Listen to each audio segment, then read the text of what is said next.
किताब मुकद्दस में से पैदाइश के 6 बाब की तलावत।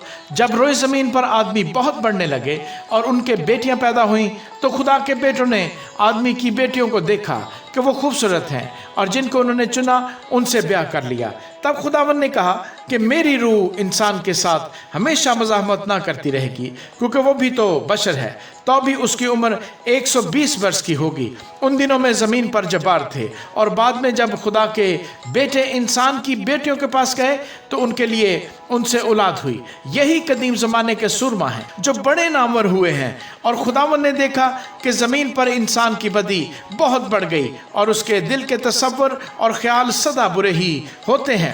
तब खुदावन ज़मीन पर इंसान को पैदा करने से मलूल हुआ और दिल में गम किया। और खुदावन ने कहा कि मैं इंसान को जिसे मैंने पैदा किया रोए ज़मीन पर से मिटा डालूंगा, इंसान से लेकर हैवान और रेंगने वाले जानदार और हवा के परिंदों तक, क्योंकि मैं उनके बनाने से मलूल हूँ। मगर नूह खुदावंद की नज़र में मकबूल हुआ। नूह का नस्बनामा ये है।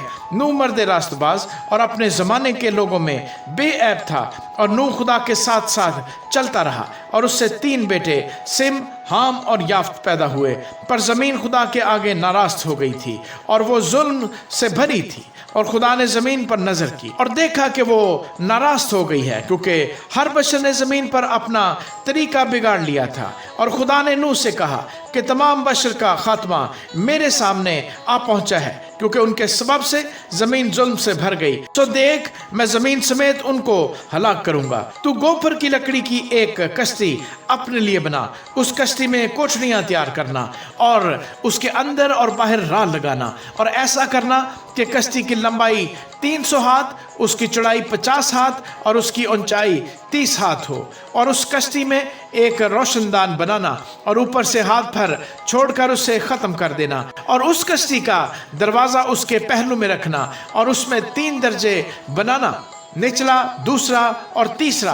और देख, मैं खुद ज़मीन पर पानी का तूफान लाने वाला हूँ, ताकि हर बशर को जिसमें ज़िंदगी का दम है दुनिया से हलाक कर डालूँ। और सब जो ज़मीन पर है मर जाएंगे, पर तेरे साथ मैं अपना अहद कायम करूँगा।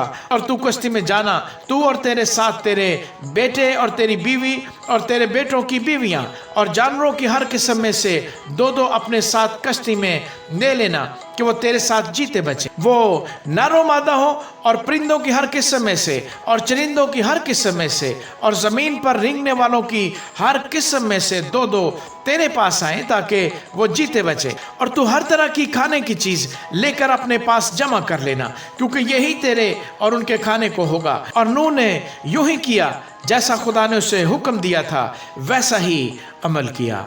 आमीन।